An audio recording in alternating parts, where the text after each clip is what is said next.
Sir first మనం మాట్లాడుకోవాల్సిన controversial subject. So, ఇప్పుడు చాలా కాంట్రోవర్సీ అవుతుందది. హ్మ్. అన్నపూర్ణమ్మ గారు రీసెంట్‌గా ఇచ్చిన ఇంటర్వ్యూ. సో, దాని గురించి అంటే ఎప్పుడు ఎవరు ఏం మాట్లాడితే ఏది ఎలా కాంట్రోవర్సీ అవుతుందనేది ఇప్పుడున్న పరిస్థితుల్లో ఎవరు గూడా ఎక్స్‌పెక్ట్ చేయలేరు. బట్ అది హ్మ్. అన్‌ఫార్చునేట్‌లీ అయిందా? ఎలా అయిందనేది సో, ఈరోజు మీ మాటల్లో తెలుసుకుందాం అనుకుంటున్నాం. హ్మ్. సో, మీరు చూసే ఉంటారు ఆవిడేం మాట్లాడింది అన్నపూర్ణమ్మ గారు. సో, దానికి సంబంధించి చిన్మయి గారు సింగర్. హ్మ్. సో, తను మాట్లాడింది చూస్తే, సో, ఆవిడ ఏ సిట్యుయేషన్‌లో మాట్లాడింది, ఈవిడ తనకి ఇచ్చిన కౌంటర్, అది హ్మ్. కౌంటర్ హ్మ్. అనుకోవచ్చా మరి? హ్మ్. హ్మ్. సో, ఇచ్చిన ఎక్స్‌ప్లనేషన్ గాని అది ఎంతవరకు కరెక్ట్ అండ్ ఇంకా కంట్రీ గురించి కూడా మాట్లాడింది. సో, దాని మీద కేస్ కూడా నమోదయింది ఆ హ్మ్. ఇష్యూ మీద. హ్మ్. సో, మీరు మీ వెర్షన్‌లో చూసినప్పుడు ఎవరిది కరెక్ట్ అనిపించింది? యాక్చువల్‌గా నేను ముందు విన్నాను. హ్మ్. తర్వాత ఎవరో ఛానల్స్ వాళ్ళు పంపిస్తే కొంచెం కొంచెం చూసాననమాట. ఇద్దరియి కూడా కొంచెం కొంచెం చూసాను. నాకు అర్థమైపోయింది సబ్జెక్ట్ యాక్చువల్‌గాను. హ్మ్. తనే ఇన్ జనరల్‌గా విమెన్‌నే ఇంటర్వ్యూ చేస్తున్నప్పుడు అడిగే ప్రశ్నలో అదొక ప్రశ్న. ఆ అమ్మాయి పర్స్పెక్టివ్‌లో చూస్తే ఇన్ జనరల్‌గా అమ్మాయిలకి 12 గంటలకి ఏంటి పని అనేది యాక్చువల్ 12 గంటలకి సెకండ్ షో విడిచేదే 12 గంటలకి. హ్మ్. పబ్బుల నుంచి బయటకొచ్చేదే 12 గంటలకి. ఇప్పుడు అవన్నీ మూసేయలేరు కదా! అంచేత 12 గంటలకు వస్తారు. 12 గంటలకు వచ్చినంత మాత్రాన అరాచకాలు జరిగిపోవాలని కాదు. Policing is there. పోలీసు ఓ పక్కన చెప్తున్నారు తొందరగా క్లోజ్ చేయండి, షాప్సే క్లోజ్ చేయండి, రెస్టారెంట్స్, పబ్స్ ఇయన్నీ చేయమని అంటున్నారు కాబట్టి government is taking the steps. అయినా కూడా 12 గంటలకి ఏం పనంటే 12 గంటలకే ఎండ్ అవుతుంది యాక్చువల్‌గాను. అంచేత అన్ని అన్ని ప్రోగ్రామ్సును. అది తెలియనితనం. ఇప్పుడు ఆవిడ జనరేషన్, ఇప్పుడు జనరేషను తను ఎప్పుడో నాటకాలు క్యారెక్టర్లు అమ్మమ్మ క్యారెక్టర్లు వేసుకునే రోజుల్లో కాదు కదా ఇప్పుడు. So, now the days have changed. So, 12 గంటలకి అమ్మాయిలు బయటికెళ్ళకూడదు అనేది కరెక్ట్ కాదు యాక్చువల్‌గాను. అది తప్పు అది యాక్చువల్‌గాను.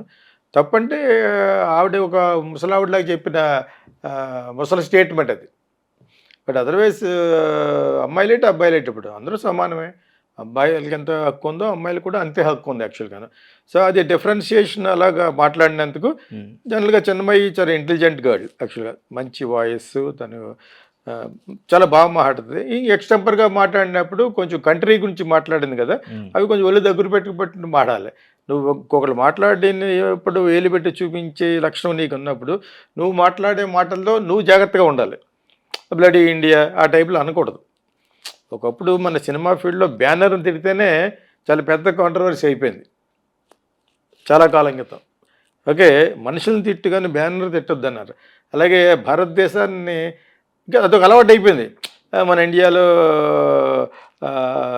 కొంచెం సబ్ స్టాండర్డ్‌గా ఉండడం, వాళ్ళ యొక్క మెంటాలిటీస్, యాప్టిట్యూడ్స్ అన్నీ తప్పుగా ఉంటాయి కాబట్టి తను ఎక్స్‌టెంపర్‌గా చెప్పేసింది. అది కూడా చాలా తప్పు. నువ్వు మనుషుల గురించి మాట్లాడు. అంతేగాని కంట్రీ గురించి ఈ కంట్రీలో పుట్టడమే తప్పు ఉన్నప్పుడు just get the hell out of this country. నీకు ఇష్టమైన కంట్రీకి వెళ్ళిపో తప్పితే ఇక కంట్రీలో ఉన్నప్పుడు పెద్దవాళ్ళు అలా చెప్తారు. నేను ఇద్దరి గురించి ఎందుకు చెప్తున్నానంటే హ్మ్. ముసలావిడిగా ఆవిడ అలా చెప్పడం కరెక్టే. 12 గంటలకు ఆడపిల్లకి ఏంటి పని అనరా మరి మన తల్లిదండ్రులు? అదేవిధంగా ఆవిడ ఒక ఫిల్మ్ యాక్ట్రెస్, స్టేజ్ యాక్ట్రెస్ కాబట్టి అలాగ అడిగింది. కాకపోతే అది కరెక్ట్ కాదు. ఎందుకంటే అబ్బాయిలకి, మగవాళ్ళకి ఏ హక్కులు ఉన్నాయో సేమ్ హక్కులు అందరికీ ఉండాలనే గవర్నమెంట్ గాని అన్నీ చెప్తున్నారు. హ్మ్. అప్పుడప్పుడు ఒక్కొక్కసారి బీజేపీ ఒకసారి మైసూరులోను ఇంట్లో పార్టీ చేసుకుంటూ వెళ్ళి కొట్టారు. ఈ ఆర్ఎస్ఎస్ కార్యకర్తలు. అది కూడా తప్పనే ఖండించాం యాక్చువల్‌గాను. What right have you got? వాళ్ళ ఇంట్లో వాళ్ళు తాగి తందనాలాడుతుంటే మీరందరూ వెళ్లి కొట్టడం తప్పు తప్పు కదా! ఆర్ఎస్ఎస్ అయితే ఎవడికి కావాలి? అదే మజ్లీస్ అయితే ముస్లిమ్స్ మీద ఎవరికి కావాలి? నువ్వు బయటకొచ్చి రోడ్డు మీద తాగుతుంటే అప్పుడు నేను అలా ఖండించాను యాక్చువల్‌గాను. అంటే స్మూత్‌గా. You don't have a right to intrude into somebody else's house. అంతే కదా! హ్మ్. ఎళ్లి అక్కడ నువ్వు కొట్టడాలు అవి చేయకూడదు. దట్ మీన్స్ సివిల్ రైట్స్ ఇవన్నీ నీ చేతుల్లో నువ్వు తీసుకుంటున్నావనమాట. ఇక్కడ కూడా ఈవిడ ఒక పెద్దావిడగా, పెద్ద వ్యక్తిగా, ఒక తల్లి ఉండవలసిన ప్లేస్‌లో ఉన్న వ్యక్తిగా చెప్పింది. హ్మ్. ఆవిడ చెప్పిన సందర్భం కాంటెక్స్ట్ ఈస్ డిఫరెంట్. సో, ఏంటి పని? తప్పులేదు ఆవిడకి. అదేవిధంగా ఈవిడికి ఇటువంటి వాళ్ళు ఉన్నంతకాలం ఇలాగే అంటారా? అనటం కూడా ఈవిడిది కరెక్టే. కానీ do not curse I mean insult the India or Indians. అందరూ అలా ఉండరు కదా! If India is so much of annoying you చాలా నీకు బాధపెడుతుంటే get the hell out of India. Hmm. కొంతమంది ముస్లిమ్స్ కూడా ఎప్పుడైనా ఇలాగ మన ఫ్లాగ్ మీద చేసి తగలబెట్టే చేస్తున్నప్పుడు నేను నేను ఒకటే అనుకునేవాడిని get the hell out of India. మీకు ఎంత ఇదిగా ఉన్నప్పుడు ముస్లిం కంట్రీస్ ఉన్నాయి, అక్కడికి వెళ్ళిపోండి. అంతేగాని ఇండియాలో, హిందుస్థాన్లో ఉంటూ you don't have any right to criticize our India or Indian flag. At the same time ఆ అమ్మాయి మీద కేసు వేసేకి ఎలా ఎంత స్ట్రాంగ్ వేసారో తెలియదు, కానీ she has to apologize to the whole India. నేను తప్పుగా మాటల్లో దొరికిపోయింది, కానీ ఆవిడ అమ్మాయి అడిగిన పాయింట్ కరెక్టే. 12 గంటలు రాకపోతే ఏంటి, 12 గంటలకి వచ్చేయాలా? ఇంకా ఆడదానికి ఒక ఎమర్జెన్సీ నీడ్స్ ఉంటాయి, డాక్టర్స్ అంటే వీళ్ళందరూ కూడా 8 అవర్స్ పనిచేసి వెళ్ళిపోవాలన్నమాట. మీరు చెప్పిన ప్రకారంగా అన్నీ కరెక్టే, అవన్నీ కరెక్టే, కానీ in the name of India అంటాం అనేది చాలా అలవాటు అయిపోయింది. అది తప్పది, that is not correct. Okay, అంటే మీరు చెప్పిన దాని ప్రకారం సో ఈవిడ చెప్పింది, చిన్మయ్య గారు చెప్పింది కరెక్టే అంటున్నారు, ఆవిడ చెప్పిన కాంటెక్స్ట్ వేరే అంటున్నారు. సో ఆవిడ చెప్పింది ఏంటంటే పని లేకుండా, ఐ మీన్ పార్టీస్ కానివ్వండి, బయట ఎంజాయ్ చేయడానికి, తిరగడానికి, అప్పుడు 12 o'clock వెళ్ళి, ఇప్పుడు ఆవిడ చెప్పింది డాక్టర్స్ కానీ, గైనకాలజిస్టులు కానీ, ఇంకా డెలివరీస్ కానీ, సో ఇవన్నీ కూడా ఇంకా ఆ టైంలో అవ్వద్దు, 12 తర్వాత ఏం అవ్వద్దు, అప్పుడు అందరూ అబ్బాయిలే ఉండాలి అని చెప్పేసి తను చెప్పింది. కానీ ఈవిడ చెప్పింది ఆ వెర్షన్లో కాదు కదా సార్. ఇప్పుడు పని ఉన్నవాళ్ళు, ఇప్పుడు వాళ్ళు సెల్ఫ్ ఎంప్లాయీస్గా ఉన్నవాళ్ళు, వీళ్ళు బయటికి వెళ్ళొద్దని కాదు, బయట 12 గంటలకి సరదాల కోసం తిరిగే వాళ్ళ గురించి ఆ కాంటెక్స్ట్లోనే చెప్పింది అనుకోవచ్చు కదా. సో చెప్పింది కూడా ఆ కాంటెక్స్ట్లోనే కదా. ఇన్ జనరల్గా ఒక పెద్ద ఆవిడిగా, ఒక పెద్ద వ్యక్తిగా, వయసు అయిపోయిన వ్యక్తిగా చిన్నపిల్లల వార్నింగ్ చేసే ఉద్దేశంతో అంటాం కరెక్టే, కానీ ఇప్పుడు అది జరగదు కదా. ఇప్పుడు ఎంజాయ్మెంట్ స్టార్ట్స్ ఎట్ 11 o'clock. ముంబైలో ద నైట్ లైఫ్ అంటారు కదా, ఎంజాయ్మెంట్ వల్ల ఈ ప్రాబ్లమ్స్ వస్తున్నాయి అన్న కాంటెక్స్ట్లోనే కదా మరి వచ్చిన. You cannot help it. Generation is enjoying it. వాళ్ళకి తగిన ప్రొటెక్షన్ ఇవ్వవలసిన బాధ్యత అథారిటీస్కి ఉన్నాయి, పోలీస్ డిపార్ట్మెంట్ కానీ. వాళ్ళు పెట్టే ఆంక్షలు ఉంటాయి కదా, everybody should not be, nobody whether boy or a girl, అందరికీ ఒకటే రూలు. ఎవరు చెప్పారు అది? బాయ్కి ఒక రూలు, అమ్మాయికి ఒక రూల్ లేదే. పబ్స్ క్లోజ్ చేయాలంటే ఆ క్లోజ్ చేయాలి. బెంగళూరులో కొంతకాలం డిఐజీ హాజ్ మేడ్ టెర్రర్, 10 కల్లా క్లోజ్ చేయాలంటే క్లోజ్ చేసి చూపించారు. అది జరగదు. అవి కొంతకాలం పోతే నిలబడదు, బికాజ్ ఆల్ యూత్ పీపుల్ వాళ్ళు youth will enjoying only after 11 to 1, 2. మీరు ఇంకా 12 అంటున్నారు. 12 అనేది ఆ అమ్మాయికి తెలియక, ఆవిడ తెలియక, అమ్మాయి కాదు, వందపూర్ రాజన్నపూర్ కూడా యాక్ట్ చేసింది. నేను ఎందుకు చెప్తున్నానంటే తను అనడం కరెక్టే, ఈవిడ కండెమ్ చేయడం కరెక్టే. విమెన్కి ఒక డిఫరెన్షియేట్ చేసి తన ఆ ఉద్దేశం చెప్పలేదు. ఆడపిల్లకి రేపొద్దున్న ఏదైనా విపత్తు జరిగితే ప్రాబ్లం కదా, అటువంటిప్పుడు మీకు 12 గంటల వరకు ఏంటి పనమ్మా అంటే, బుద్ధిగా వచ్చి 10 గంటలకు వచ్చి తినేసి పడుకునే వాళ్ళు ఎవరు ఉండరు. హాస్టల్లో ఉన్నా ఎక్కడ ఉన్నా కూడా they take permission at least on weekends. We will go out and come at only after 1 o'clock, 2 o'clock. నలుగురు 5 కలిసి వెళ్తున్నారు కదా అని చెప్పేసి హాస్టల్ వాడిని కూడా ఒప్పుకుంటుంది. అందుకంటే ఏం చేయగలరు? ఇంకా రిచ్ కిడ్స్ అయితే వాళ్ళే కార్లు వేసుకు వెళ్ళిపోతారు. ఓకే, ఎవరైతే తాగరో ఇప్పుడు అక్కడికి వెళ్ళిపోయి ఏం చేస్తున్నారు ఉన్నారు, మీరు పబ్స్కి వెళ్ళి డ్రంక్ అండ్ డ్రైవ్ చేయకూడదు కాబట్టి అప్పుడు డ్రైవర్ని హైర్ చేసుకుంటున్నారు. వాడు సోబర్గా రావాలి, వాడు తీసుకెళ్తున్నాడు. ఇవన్నీ జరుగుతున్నాయి యాక్చువల్గా. ఇవన్నీ జరగకూడదంటే ఎట్లా? Life has become like that. Yes, అంటే ఇప్పుడు చిన్మయ్య గారు ఎప్పుడు కూడా అమ్మాయిల విషయంలో ఎటువంటి చిన్న ఇష్యూ జరిగినా, అబ్యూస్ చేసినా, ఎవరైనా ఎక్కడైనా ఏదైనా క్రైమ్ జరిగినా అన్నిటికీ రియాక్ట్ అవుతుంటారు, అన్నిటికీ వీడియోస్ పెడుతుంటారు. బట్ ఇవన్నిటికీ ఆవిడ రియాక్ట్ అవుతున్నారు కదా, ఇవి జరగకూడదంటే అమ్మాయిలు ఈ 12 తర్వాత ఉండకూడదు, బయట ఎట్లా తిరగకూడదు అనేది ఈవిడ చెప్పిన విషయం. జరగొచ్చు అంటుంది ఆవిడ. చిన్మయ్య ఏమంటుందంటే, అన్నపూర్ణమ్మ గారు చెప్పారు, అన్నపూర్ణమ్మ చెప్పింది, ఒక పెద్ద ఆమెగా చెప్పింది. ఆవిడ చెప్పిన దాన్ని మనం మనీ అస్తమని అనుకోకూడదు. చిన్మయ్య చెప్పిన దాంట్లో చెప్పే విధానం భారతదేశాన్ని నిందించడం ముమ్మాటికి తప్పు. She has to apologize. లేకపోతే పెద్ద కేసు అవుద్ది, అది లోపల కూడా వెళ్ళిపోతుంది. అది చేయకూడదు.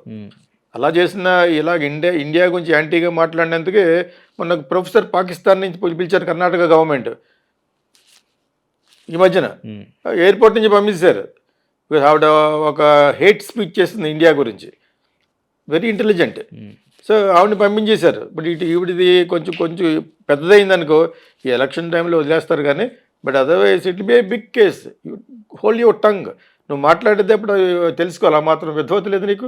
నువ్వు మంచి డబ్బింగ్ ఆర్టిస్టు, మంచి ఎలైట్ ఫ్యామిలీ నుంచి వచ్చావు, ఇన్ని వచ్చిన తర్వాత ఇండియాలో ఉంటూ ఇండియా తిడితే గెట్ అవుట్ ఆఫ్ ఇండియా అంటాను నేనైతే, ఒక సివిలియన్గా.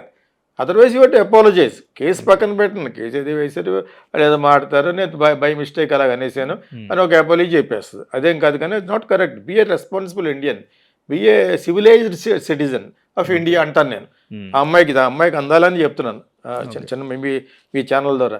కాకపోతే 12 గంటలకు వచ్చి ఎందుకు వెళ్తున్నారు అనే అన్నపూర్ణమ్మ గారిది కరెక్టే, కానీ అది జరగదు. అది పిల్లలు ఎప్పుడు ఎంజాయ్ చేస్తారు? సాటర్డే సండే ఫెస్టివల్స్కి గెస్ట్ హౌస్లకు వెళ్తారు. That is you cannot avoid that. ఏమన్నా జరిగినప్పుడు మనం గుర్తిస్తాం, అలా వెళ్ళినందుకు ఇలా జరిగింది, వాళ్ళు ఎవరో యూటీ చేశారో, రేప్ చేశారో, గ్యాంగ్ రేప్ చేశారో అని అంటారు. వాటిలన్నిటికీ కారణం అదే. మరి అది పర్వాలేదు అనుకుంటే దాన్ని మేము ప్రొటెక్ట్ చేసుకుంటామంటే స్ప్రేల ద్వారా వాటి ద్వారాను చిన్నబాబు చెప్పింది కరెక్టే. You protect your self and every time పోలీసులు కాన్ నాట్ ప్రొటెక్ట్, బికాజ్ పోలీసులకు ఫ్యామిలీస్ ఉంటాయి. యూ మస్ట్ ఒకటి అండర్స్టాండ్ చేసుకోవాలి, here police also will have their families, భయాలు, ప్రాణ భయం అన్నీ ఉంటాయి. నీ ప్రాణానికి ఒడ్డేసి ప్రాణం కాపాడడానికి ప్రపంచంలో ఎక్కడా ఉంటారు, ఇంక్లూడింగ్ యూఎస్లో చాలా బాగుంటుంది పోలీసింగ్. చాలా చాలా కరెక్ట్. కాల్ చేసిన వెంటనే ఫట్టున వచ్చేస్తారు. ఓకే, ఇంట్లో ఉన్న ఒక బజన్ నొక్కితే చాలు, దట్ విల్ రీచ్ ద పలానా హౌస్ పలానా చోట అని చెప్పేసి ఎక్కడ వచ్చేస్తారో వాళ్ళు ఎయిర్ పెట్రోలింగ్ ఉంటుంది, వచ్చేస్తే లైట్ పడిపోతూ ఉంటుంది అన్నమాట. అంత మనకు ఇంకా లేదు. అంత ఉన్న రోజుల్లో అంత ఉన్న కంట్రీస్లోనే government won't say that don't come at 12 o'clock అని ఎంజాయ్ చేస్తారు. That is how the lifestyle has changed now. అక్కడ ఆ అమ్మాయి కరెక్టే, కానీ in the name of that నువ్వు do not say bad to the country. Country ఎందుకు bad అంటావు? తప్పులు జరుగుతూ ఉంటే చాలామంది మంచోళ్ళు ఉంటారు, చెడ్డోళ్ళు ఉంటారు, తాగుబోతులు ఉంటారు, డ్రగ్స్ ఉంటారు, వీళ్ళందరూ చేస్తూ ఉంటారు. That what did the country do? Country is trying to control. It's the biggest, largest country, thickly populated country with 140 crores people. It's very difficult. ఆ మాత్రం కామన్ సెన్స్ ఉండాలి అమ్మాయికి కూడా. ఎవరికి చిన్నమ్మాయికి ఉండాలి, బికాజ్ మంచి టాలెంటెడ్ గర్ల్ అమ్మాయి. కానీ ఇలాగ బ్లడీ ఇండియాలో ఆ టైప్ ఉన్నప్పుడు issue, why are you living this bloody India then అని అంటాను అనమాట. Okay, right. అండ్ సార్, ఇంకా చిన్మయి ఇంతకు ముందు నుంచి కూడా కాస్టింగ్ కౌచ్ గురించి ఇండస్ట్రీలో కొంతమంది నేమ్స్ చెప్పి వాళ్ళ గురించి కూడా ఓపెన్గా చెప్తూ ఉంటారు కదా. సో అంటే ఇవి జరగడానికి కూడా వీటికి ఆవిడ చెప్పిన దానికి ఏమైనా సంబంధం ఉందంటారా? ఆవిడ యాక్చువల్గా women liberation type of girl Chinmayi, women's lib అంటారు కదా. ఆ విధంగా ఓన్లీ అబ్బాయిలకి మగవాళ్ళకి అంటే అమ్మాయిలు కూడా సమానత ఉండాలని కోరుకునే వ్యక్తి. ఈ కాస్టింగ్ కౌచ్ జరిగిందో జరగలేదో ఆవిడ బ్లేమ్ చేస్తుంది వైరముత్తు వాళ్ళని. ఎందుకంటే చాలా పాపులర్గా ఉన్న వాళ్ళు వీళ్ళకిద్దరికి ఎప్పుడో ఇచ్చి జరిగితే అది కాస్టింగ్ కౌచ్ నిలబడదని చెప్పాను కదా. ఓటింగ్ పేషెంట్గా ఉంటుంది, ఉండకపోతే రేపు ఉంటుంది. అదేవిధంగా హనీ ట్రాప్ కూడా వీళ్ళు కూడా నంగనాచులేం కాదు, అబ్బాయిల్ని డచ్ పీపుల్ని పడగొడుతూ ఉంటారు. సో తప్పు 2 చోట్ల ఉంది, వ్యామోహం 2 చోట్ల ఉంటుంది, వాడుకోవడం 2 చోట్ల ఉంటుంది. అవి పక్కన పెట్టండి. కాస్టింగ్ కౌచ్ అనరదాన్ని ఎక్స్ప్లాయిటింగ్ ఈచ్ అదర్. చేత ఈవిడ తనకు జరిగింది చెప్పింది, వైరముత్తు ఏదో అన్నాడు, ఆడెవడో అన్నాడు, ఏడెవడో అన్నాడు అని చెప్పేసి. అదేవిధంగా సుచి లీక్స్లో అన్నీ చెప్పింది కదా. అది కాస్టింగ్ కౌచ్ కాదు, తాగి తన్నాలు ఆడడం అనేది అందరికి చూపించింది. ఆ అమ్మాయికి ఏదో మెంటల్ ఇది అయిపోయి అందరి ఫోటోలు బయటపెట్టేసింది ఇన్స్టాగ్రామ్లో. యాక్చువల్ తను కూడా మంచి సింగర్ యాక్చువల్గా. ఏదో ఒక్కొక్కరికి ఒక్కొక్క స్టేజ్లో వాళ్ళకి ఏదో కొన్ని ఫ్రస్ట్రేషన్స్ ఉంటాయి, అలా చెప్పింది. ఈ అమ్మాయి తనకు జరిగింది చెప్పింది, కరెక్ట్ అనేంటి రికార్డ్ చేసావా? అది అయిపోయిన 20 సంవత్సరాల తర్వాత నువ్వు పైకి వచ్చేసిన తర్వాత ఇంకా దాన్ని ఎవరు ఏం చేయలేరు అనుకున్నప్పుడు చెప్పడం ఏంటి? అసలు casting couch is nonsense. దాని గురించి ఎవడ జరిగిపోయింది చెప్తేనే. నిన్న జరిగితే రికార్డ్ చేసి చూపించు. నిన్న మొన్న ఎవడో ఏదో ఎఫ్ఐఆర్లో ఒక ప్లేస్ నుంచి నన్ను అబ్యూజ్ చేశాడు.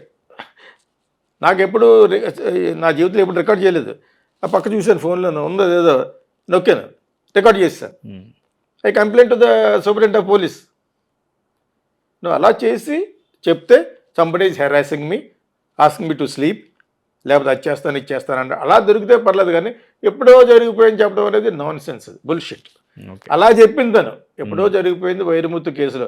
అతని యొక్క పరపతిని పడగొట్టడం కోసం ఈ అమ్మాయి ఒకరి పైకి వస్తుంటే ఆడు వద్దన్నాడను ఏదో విధంగా అవి చెప్పకుండా ఇలా చెప్పుకుంటుందని నా అనుమానం. మరిన్ని వీడియోస్ కోసం ఛానల్ ని సబ్స్క్రైబ్ చేయండి, లేటెస్ట్ అప్డేట్స్ కోసం వాట్సాప్ ఛానల్ ని ఫాలో చేయండి, అండ్ లింక్ డిస్క్రిప్షన్ లో ఉంది.